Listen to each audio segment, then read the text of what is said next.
If you work in quality control at a candy factory, you know strict safety regulations come with the job.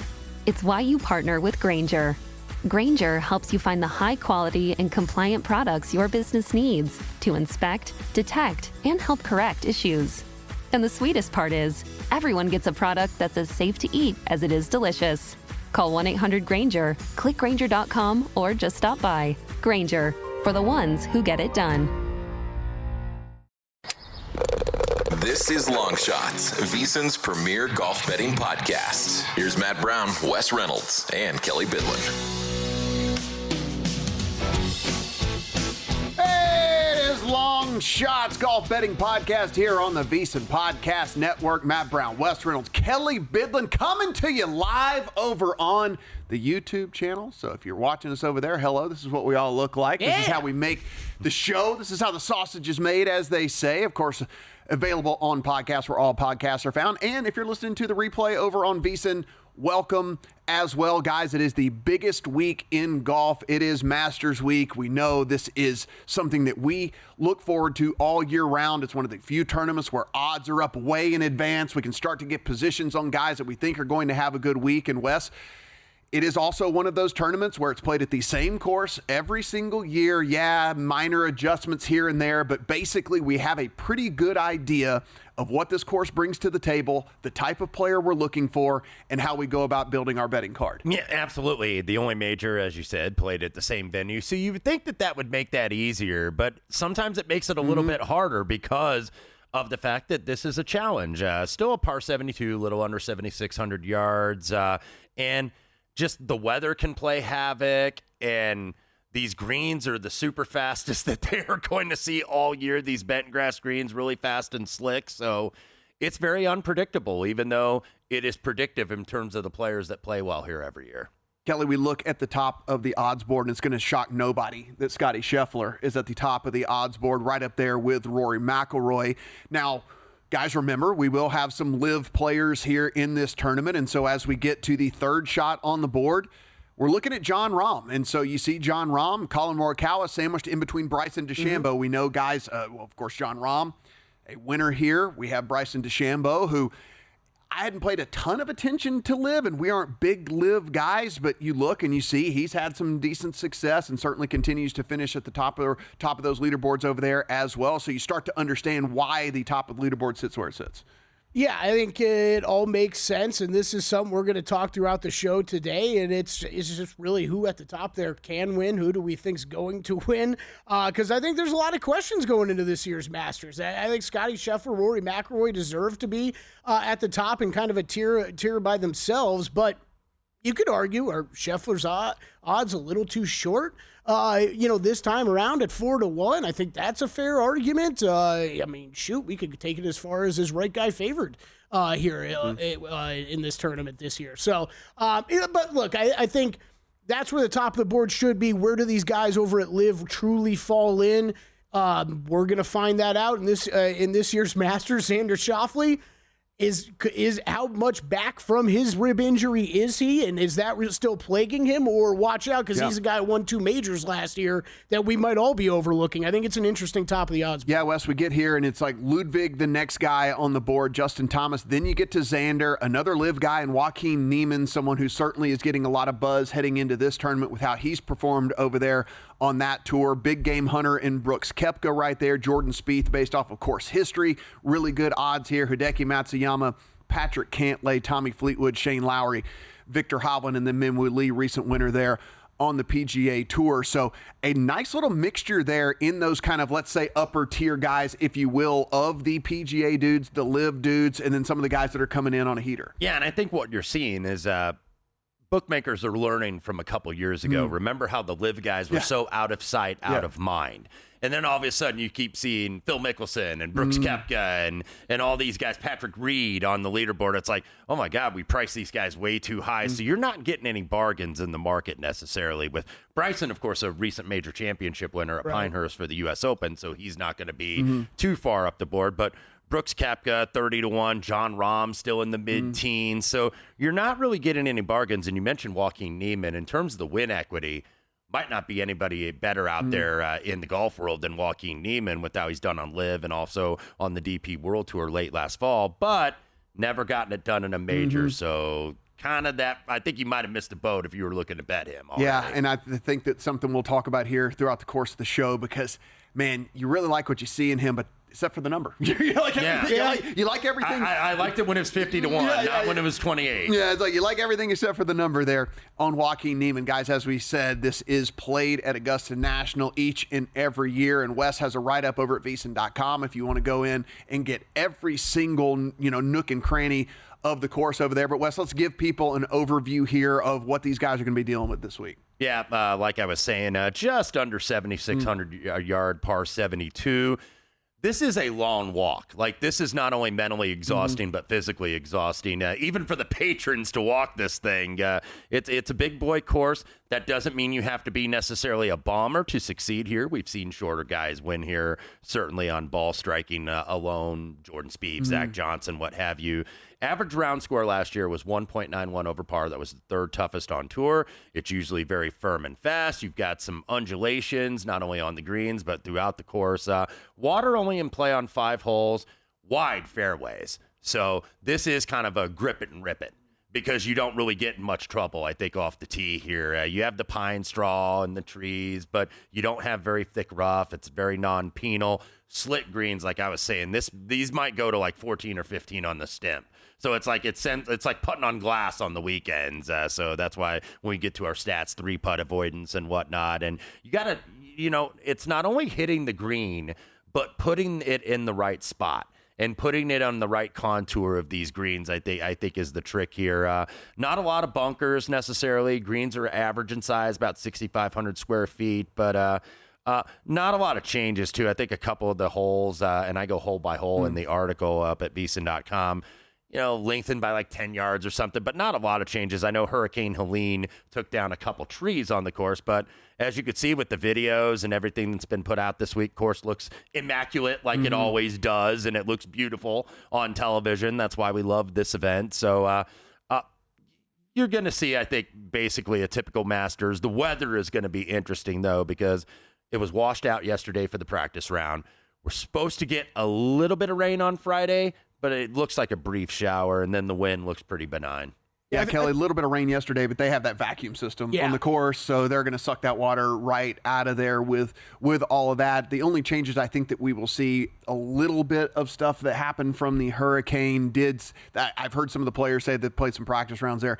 Sightline's a little different on a couple of the holes. Maybe a tree that used to be there isn't there anymore. But by and large, we are going to get the Augusta National that we all know and love. Yeah, worth bringing up, though, because I was just going to add on to that. I've heard some interesting quotes on just some of the trees being down overall because of the hurricane, Wes, and it is, opened up some sight lines that you're talking about, the ability to see over the different holes that you haven't been able to see before, but then also some concern that if the wind does pick up, that those trees aren't in the way to kind of block it away anymore. So I think it's going to be something interesting to watch this year. Yeah, one of the other things that Rory McIlroy said in an interview that I saw, he went up and played a practice round earlier a couple of weeks ago. And so what he said with that, also on a couple of the holes, because the trees are down, not as many shadows coming down onto the green, which can help from a putting standpoint because you are, again, you hear the announcer say it all the time, and anybody that's ever played golf and it's hard enough to read greens as it is, and then when you're trying to read greens with shadows that are out there as well.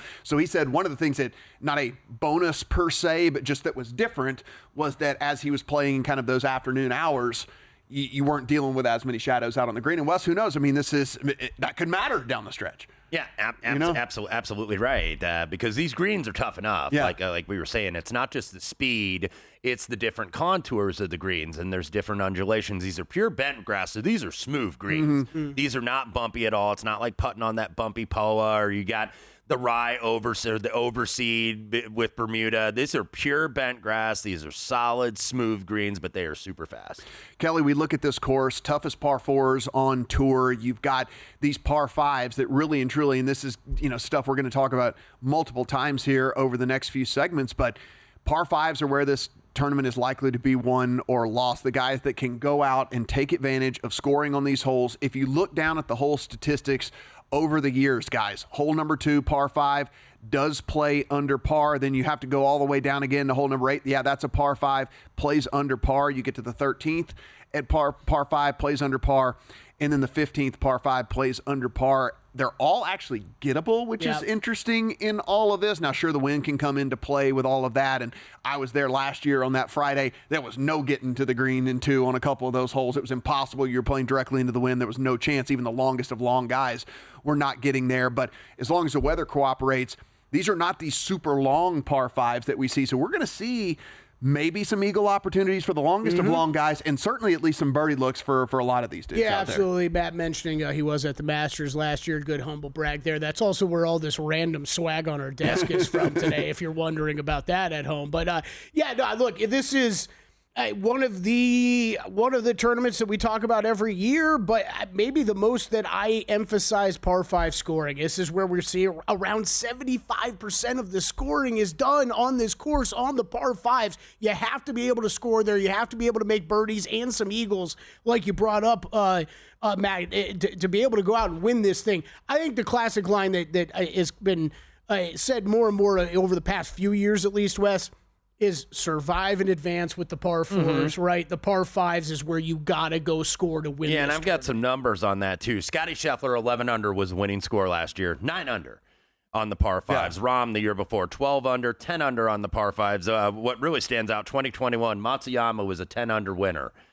11 under on the par 5, so he's over par on the rest of the holes. And that's what you see. You do the damages. These par 4s are really, really hard. And a lot of variation, too. A lot of longer par 4s, too. A lot of the 450 to 500 this week. And that's one of the things, Kelly, you say survive in advance. We're looking at one of these par 4s out there, a 31% bogey rate with a 3.7% double or worse. So, yes, we're going to see a third of this field at bogey or worse on that hole. And there are 3 or 4 other holes where we're going to look at least a quarter of the field is going to be bogeying those holes. So can you just get up and down? Can you sink the putts? Can you make the pars and go out and attack those par 5s? Guys, when we come back, we make models each and every week. What are the statistics that are important to us? How did we build this week? It is Long Shots here on VSiN.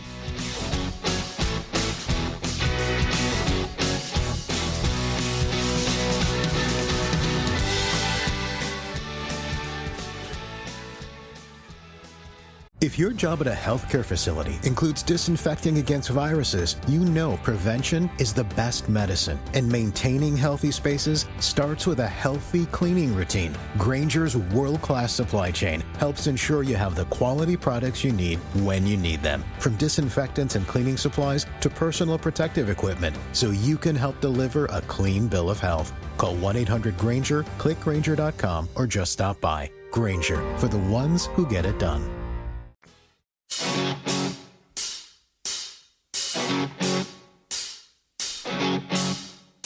This is Long Shots, VSiN's premier golf betting podcast. Here's Matt Brown, Wes Reynolds, and Kelley Bydlon. It is Long Shots here on VSiN. Matt Brown, Kelley Bydlon, Wes Reynolds, and Kelley, I'll go ahead and get this out of the way. You said I was there last year. I'm going to make a very controversial statement here because I think a lot of people that advertise and say that this is so good are people that maybe didn't actually go experience it. And I will say this, the food situation at the Masters is incredibly overrated. And I'm going to say it. Just because something is cheap does not mean it is good. And so everyone posts the prices of all of the stuff, but that doesn't mean anything. It's like, okay, great. You have this very limited amount of options that you get.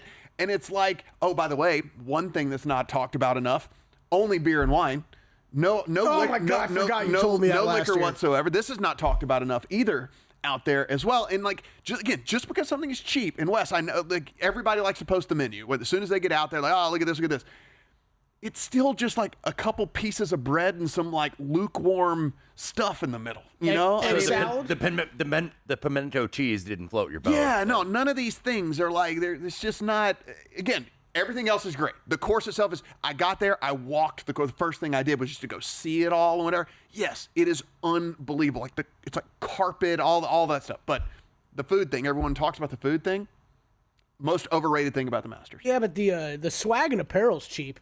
Yeah, I mean, yeah, good value on all of the stuff that you get. Where were we? Where was there. it? Shadow Creek we were at? Yeah. What's with just this whole beer and wine situation? Yeah, Come I on, know. man. Sometimes you need a cocktail out there, too, okay? Wes, I'm Or five. guessing because golfers don't like when people make noise in their backswing, that maybe they don't want people doing shooters of Fireball or something out there. Probably not. Stick to your iced tea and your bottled water, which is reasonably priced. Yes. Looking at the The menu, I was prices are like, great, it was yeah. like $2. You go to any arena and it's like $10 for a bottle of water. So. Guys, we talk about this just a little under 7,600 yards there at Augusta National. And so when we start to put statistics into our models, and a disclaimer that we say on each and every episode of Long Shots, we are not programmers. We didn't make these models. We took everybody else's we took some other people's hard work, but we put in the stats that we find important to us. We weight them how heavily we find that they are important. So again, it is models unique to us, just not models that we invented ourselves. So I just don't want people you didn't code that. And I'm like, yes, I did not code that. You're correct. You're right. You are correct. I did not code that, and could not code that if you gave me a year to do it. Speak for yourself. That's all I do in my spare time. Yeah, just code practice. Yeah, you know me. That's me on a Saturday That's night. all you got. Can I put it into Chat GPT and they'll make the code for you? Maybe I'll AI this thing when it's all said and done. So guys, listen, we're talking about a super long course.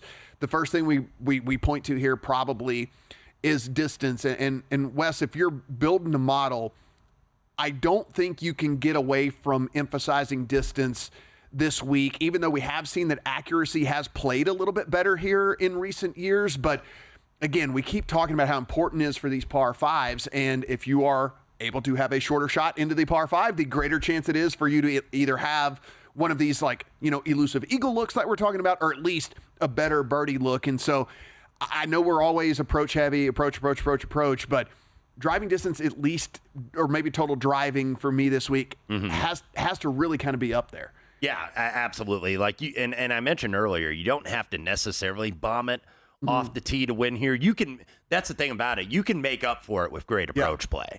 So I don't think that this course, even as lengthy as it is, legislates that many players out of a potential win here. But distance, it's going to be important just because you see the rough. They're only less than an inch and a half of rye. There's all that pine straw. Remember Bubba Watson many years ago when he hit it all over the place and hit it in that pine straw seemingly every hole and was able to recover with good approach shots. So you can get clean lies over there, because I was looking at the distance for some of these guys and where they ranked in the field. Like Scotty was 13th last year, Rahm was 24th, Scotty 16th the year before, and then you look down the board, Matsuyama's 47th, which is basically because about half the field makes the cut here, top 50. So that was way low. Tiger was 44th the year he won, but then you've had Bubba ranked first. You had Patrick Reed was 6th.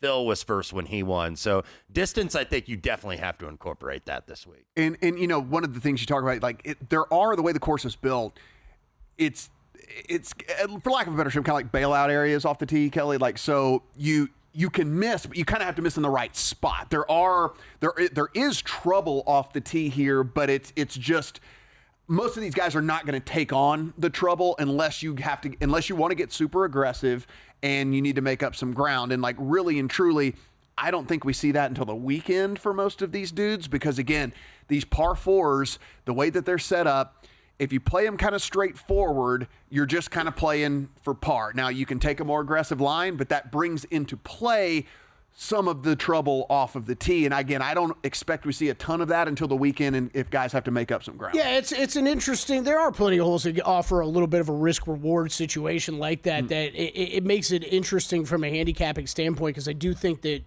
we'll get to it, but a lot of us factoring in heavy ball striking stats. What are you looking off the tee? I actually did mainly strokes gained off the tee, just overall. If you can gain off the tee, put yourself in a good position. That's what I care about most. But look, approach second shot. It's a second shot course. You got to put yourself, like you said earlier, Wes, on the right portion of the green.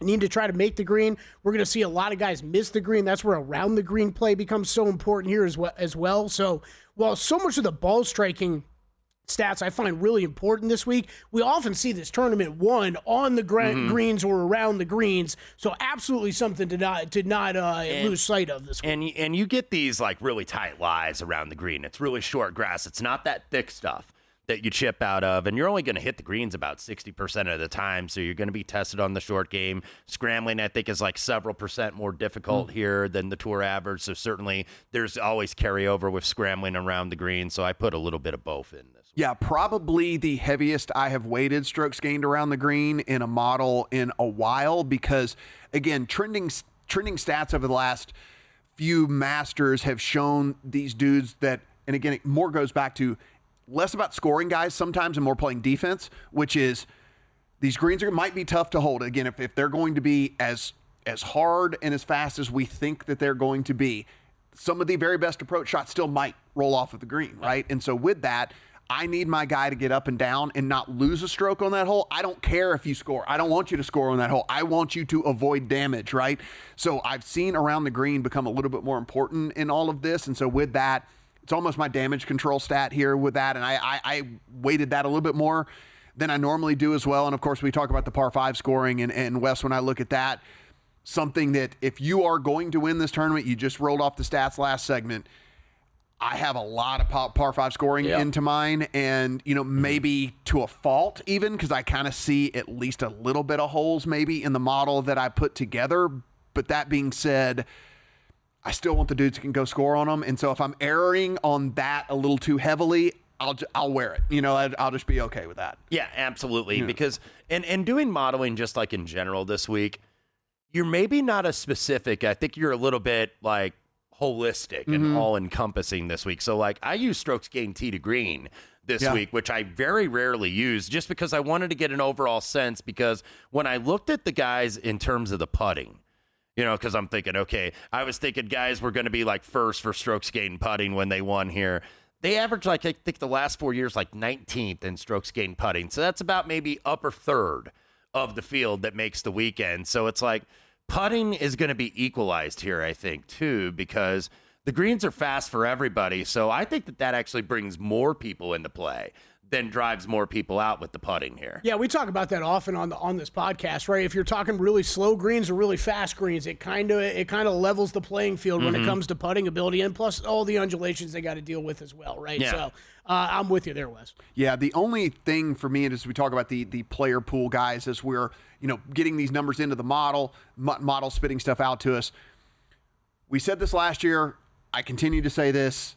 You can go ahead and before you even look at your model, you can take the old guys out of consideration. You can take the amateurs out of consideration, and anybody that is entering, and I shouldn't say anybody, but most players that are entering playing in a really bad form, right? Like this long, hard, difficult course, you're not likely to go just find your game, over there. And most of the debutants, too. Yeah. Of course, Fuzzy Zeller last time to win in 79, even though a couple guys came close, Zalatoris a couple of years ago. But, yeah, most of these guys the first time, you're not used to it, and you're excited to be there. And you're not ready to win this thing. So it would seem to be easy because you can narrow off about 2/3 of the field, but it's just picking the right guy. Yeah, just something to think about, Kelley, though, when you're putting your card together, right? So, 94 golfers, but if we're taking like 30 of those out as it is anyway, right? Yeah. Your top 20 bet, you're really only betting the guy to have to beat like, a third of the field. Right, which you need to understand. I know it's tough if you're just getting into golf betting and you are looking at those top 20, top 10 markets. Understand why the price is what the price is, right? It's baking in a lot of what Matt's talking about, just plus overall field size. What are we at, 95 now, guys, for this one? So the odds adjust with the less people you have playing. It's a bigger field than usual, too. You're Usually right. This is around 82, 83 guys, but 95 this year. Best time of the year to bet golf, guys, and VSiN's going to help you out. VSiN Summer Special right now. Everything we do over at VSiN.com now through August the 1st for just $59. So not only you get this major, but all the majors and everything we do over at VSiN.com. VSiN.com/subscribe.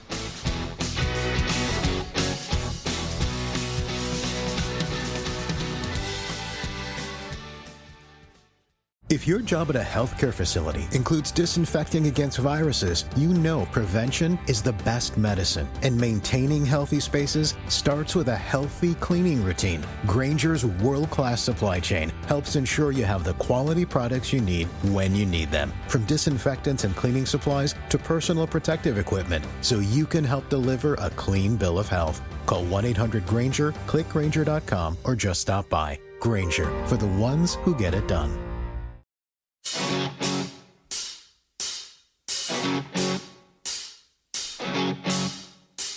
This is Long Shots, VSiN's premier golf betting podcast. Here's Matt Brown, Wes Reynolds, and Kelley Bydlon.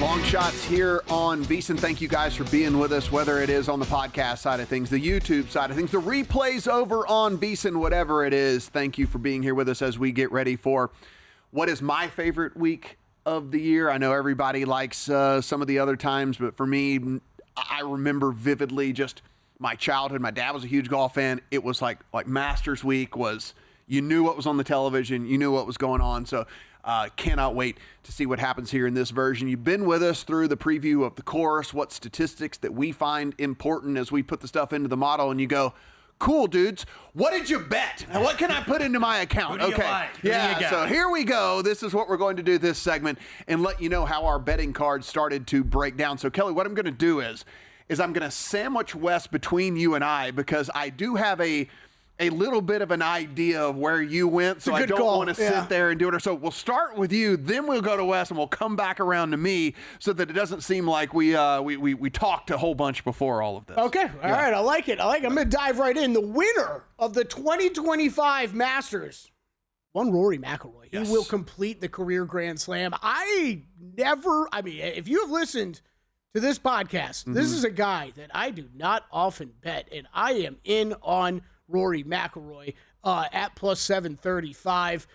Not John Rahm, plus 735 on Rory McIlroy for an outright bet for me. That will be, look, Rory, it's who I'm picking to win this thing, is who I'll be riding with in one and done this week as well. I think where this guy's game is at, we've talked a lot about this Masters hangover effect with him and him coming in and playing this tournament and being a little shook every time he shows up here, but this is the best form he's entered this tournament playing in. And you mentioned it, Matt. I'm really focused in on guys with quality recent form heading into this tournament. He's got 2 wins already on the season at 2 tracks we wouldn't necessarily predict him to win at with his type of game. So he's getting it done wherever he plays at. T5 at Houston, won the Players, T15 API, T17 the Genesis.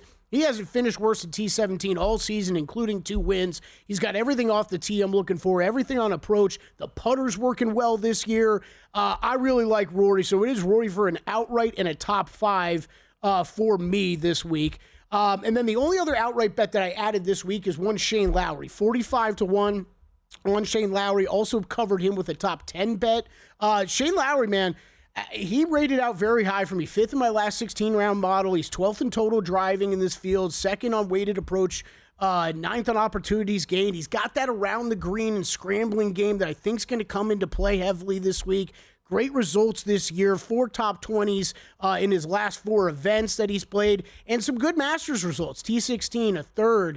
T21, T25 over the past 5 years. So up there. I like Shane Lowry. He was the only other. Those are the 2 outrights that I added this week.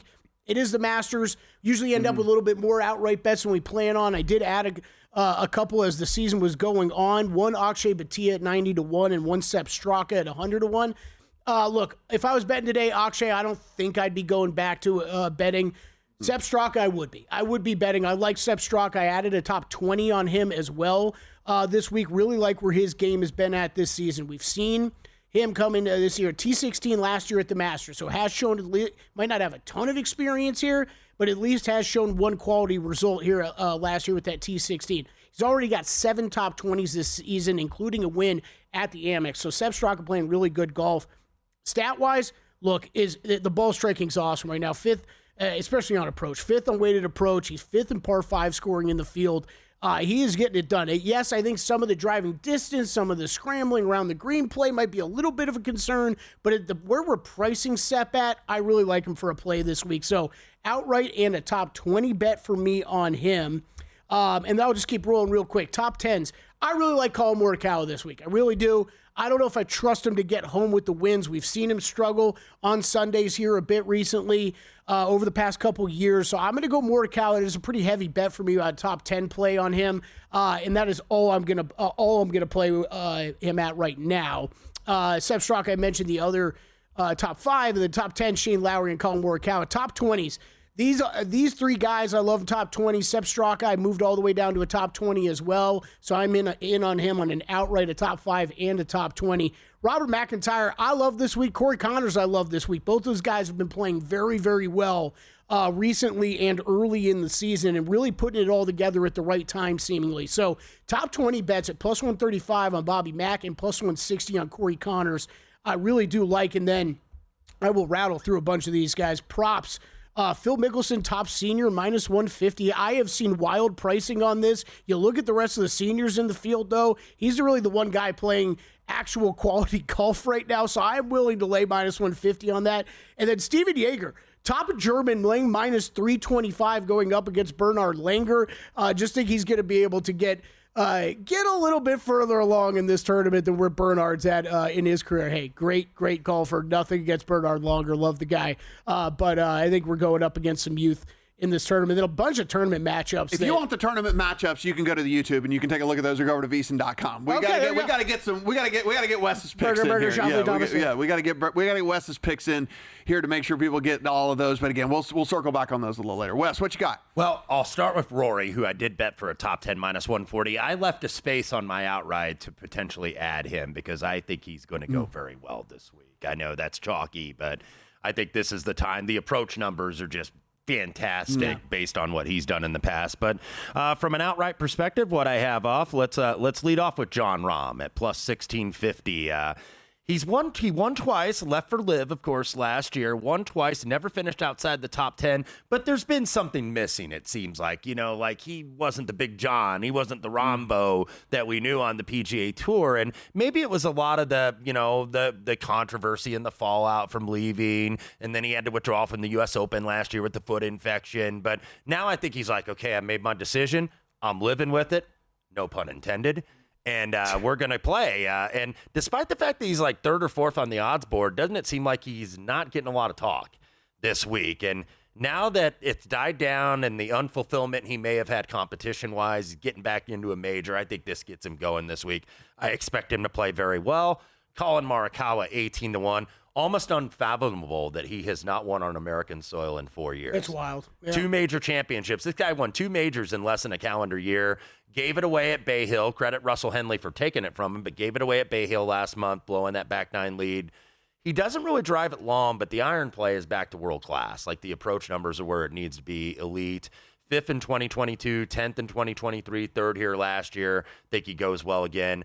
Justin Thomas, another guy that's got a winless drought. Hadn't won since we landed on him for the PGA back in 2022 at Southern Hills, but 7 top 10s last 11 events, dating back to the Tour Championship, 3 runner-ups already this year. Elite iron play is back. He's 8th on approach on the PGA Tour, so Justin Thomas. And then this is a gut play. I'm going to do it again. Patrick Cantlay at 40-1. I just like the number. T3 last summer at the U.S. Open. That's actually been his best finish in a major. So he's got the game to win the majors. It just seems like he's never there at the end. Always been solid with the driver, always been good with the putter, but the irons are the best they've been in 3 years. 18th on approach on the tour. Think he's a little under the radar. And then a couple at 60. Minwoo Lee, who I hit on at Houston a couple weeks ago. Driver putter, drive the hell out of it and hit it all over the place and putt the lights out. And that's what Minwoo does. And I think that's what you can do here. So I think this is right in Minwoo's kitchen, shall we say, because he's the chef. Let Minwoo cook. So I think he plays very well. And then Kelley mentioned him earlier, Bobby Mack, Robert McIntyre, 60-1. He's chomping at the bit to get back to the Masters. Missed it the last 2 years. Fits that profile of a lefty, a southpaw that bombs it off the tee, hits it all over the place, and pulls off great shots. 17th or better in 6 of 9 worldwide events here in 2005. And then the bomb, the triple digit, we're going to go Patrick Reed, former champion here, 2018, 100-1. Won for the first time in nearly 4 years in November on the Asian Tour in the Hong Kong Open, then was a runner-up in Macau back in March. So he's finished inside the top 12 for the last 5 years, and he hadn't always been in good form. But there's something about this place, and nobody seems to make more putts, it seems, than Patrick Reed at the Masters. So I think another strong finish here gets him into the rest of the majors for the year. Yeah, Patrick Reed, another one of those guys that, again, there are that handful of dudes that it kind of doesn't matter what their form is. They just very much like a Cameron Smith, who I also considered. They just show up and for whatever reason have a good showing around here. Now, we could point with Cam Smith and point to Patrick Reed as two very obvious things, which is they're wizards around the green. So you can go in and, like we said, if you can just make pars where other people are making bogeys, we talk about these bogey and double bogey rates that we're sitting here with. It's like, okay, that is where things start to go south, and they can save that from happening. And so, Wes, I don't hate it, certainly at the triple-digit number, right? I mean, that's the thing. If he's there on Sunday, you can monetize that ticket if it comes down to it. I definitely consider him for like a top 20 play myself. But I mean, maybe there's a head-to-head market out there or something like that is someone that you can look at. I mean, Sergio, another live guy. I feel like I'm sleeping on a little bit. He's been great. He was in position to win last week at Doral, too, and then hit it in the water late.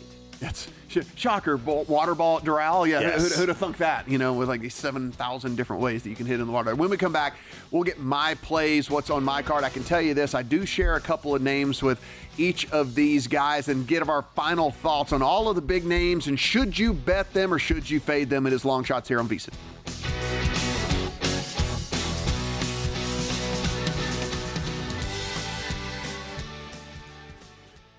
For the ones who get it done, the most important part is the one you need now. And the best partner is the one who can deliver. That's why millions of maintenance and repair pros trust Grainger, because we have professional-grade supplies for every industry, even hard-to-find products. And we have same-day pickup and next-day delivery on most orders. But most importantly, we have an unwavering commitment to help keep you up and running. Call, click Grainger.com, or just stop by. Grainger, for the ones who get it done.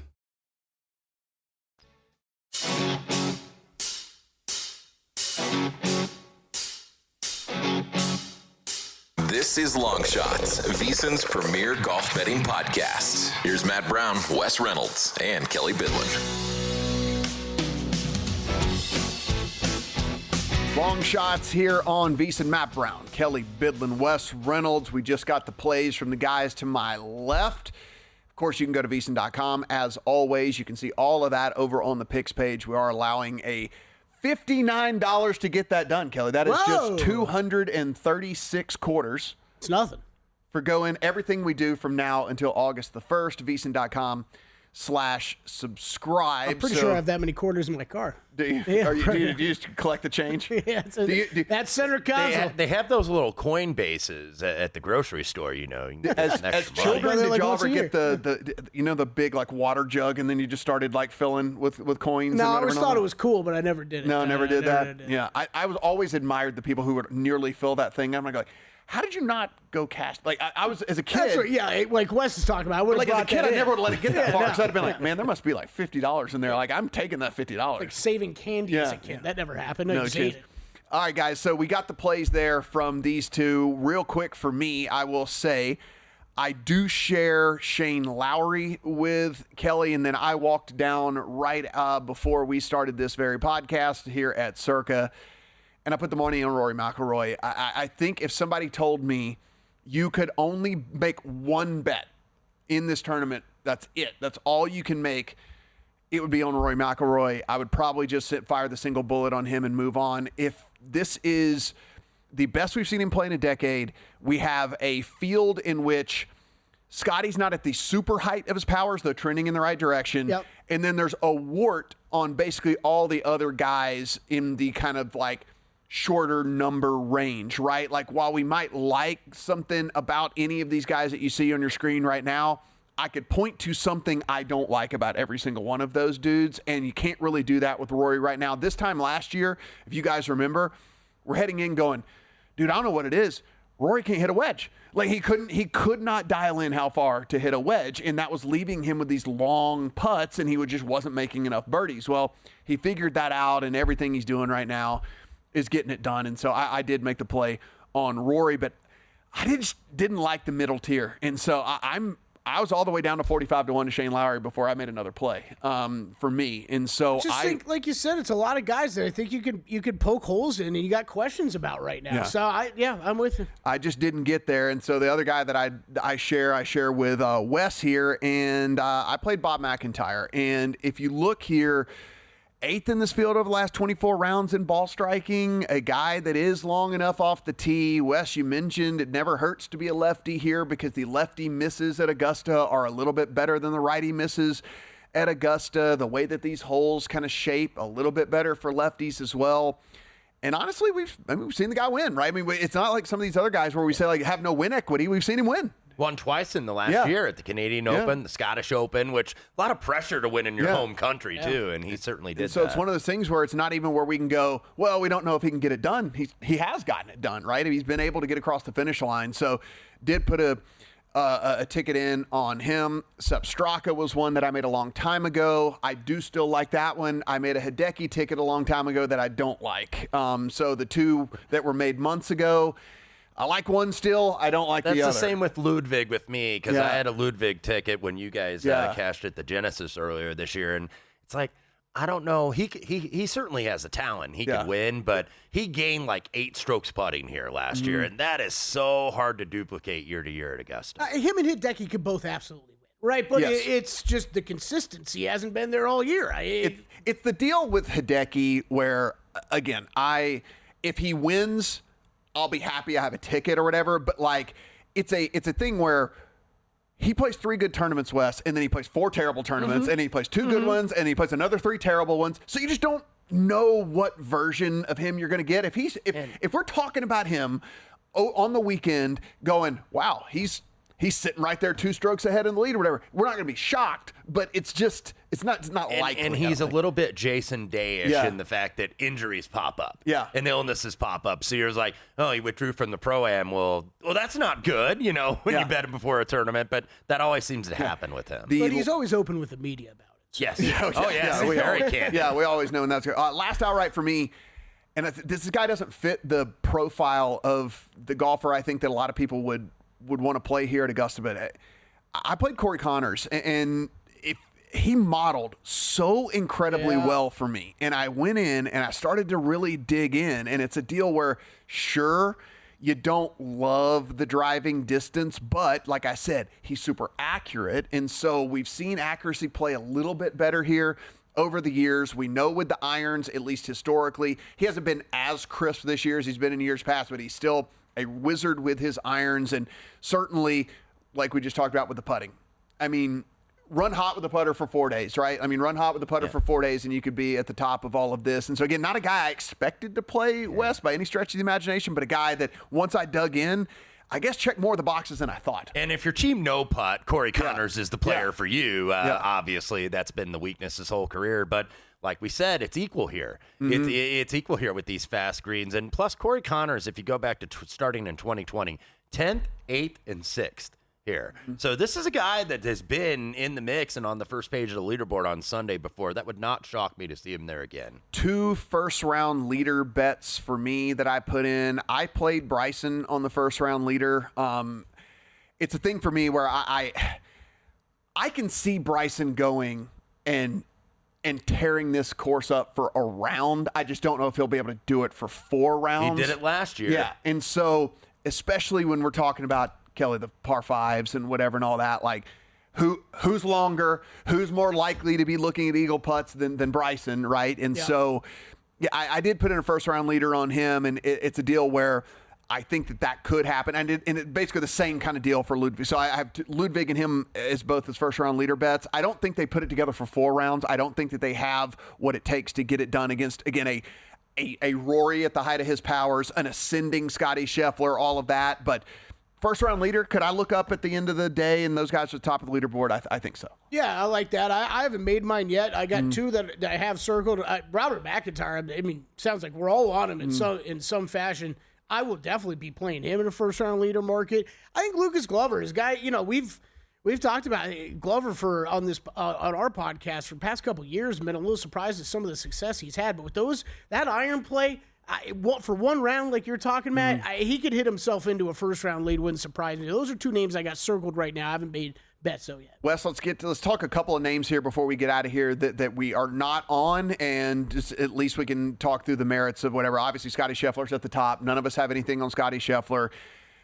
I mean, for me, it's not my style to play a 4-1 guy. Yeah. It almost broke my heart to play a 7-1 guy on Rory, but like I think all things considered right now, given that I get a better price on Rory, I think they're probably equal golfers right now, and that's really the only differentiator. If Scotty wins, I'll be like, well, of course he won. And it's hard to defend here. Yeah. As John Rahm found out last year, finishing T45. And look, well, Scotty, if anybody can do it, he can because he defended the Players' Championship, which nobody had ever done before. But yeah, I was willing to take a little bit of a pass on him. I think he's going to win a couple times this year. I just don't think he's quite at that peak right now. If you're looking matchup markets, by the way, I think you can get Rory as high as like $1.40 on the plus side against Scotty.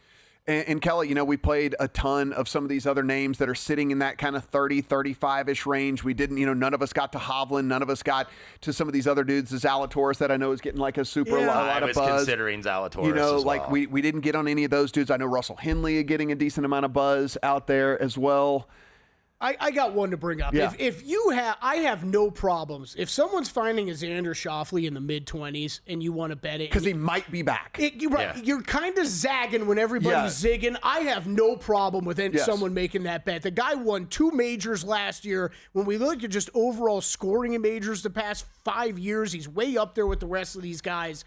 I have no problem with someone wanting to make that bet. Honestly, I got very close to making it myself, and then I decided to pivot and just go with the short shot Rory. But that's one name I wanted to bring up because I don't have any problem with someone betting that. I think for sure, if you're talking like a pedigreed player, and the only reason we're looking at the number attached to him is because we're doing this perceived injury thing or whatever, Wes. I mean, look. This might be, again, if he goes out there and performs, and he didn't have to win, right? If he goes in top 3s this thing, it's the biggest number we're going to get on the rest of the year. So this is it. Yeah, this is your opportunity. And he hasn't, with the 2 trophies now on his mantle, he hasn't been backdoor in the top 5s and the top 10s. Like, if you go the Wikipedia major form, it's like, wow, he's got a lot, but is he really in the mix? Well, now he's firmly in the mix every single time. Absolutely. Guys, there'll probably be some live opportunities. Of course, check Wes's Twitter, check Kelly's Twitter, check mine. We'll see if there's anything that pops up along the way that we want to get into our accounts. But if you weren't able to write all these down, if you're driving along in your car on one of the replays or whatever it is, of course, VSiN.com, go over there, hit that picks page up. We'll make sure to have everything over there. You'll get Wes's write-up on the course as well, player profiles, everything we do, top to bottom with all of this. If you're not a VSiN Pro subscriber, $59 now until August the 1st over at VSiN.com/subscribe. Boys, it is here. The time is now. Cannot wait for it. Good luck on all your Masters bets.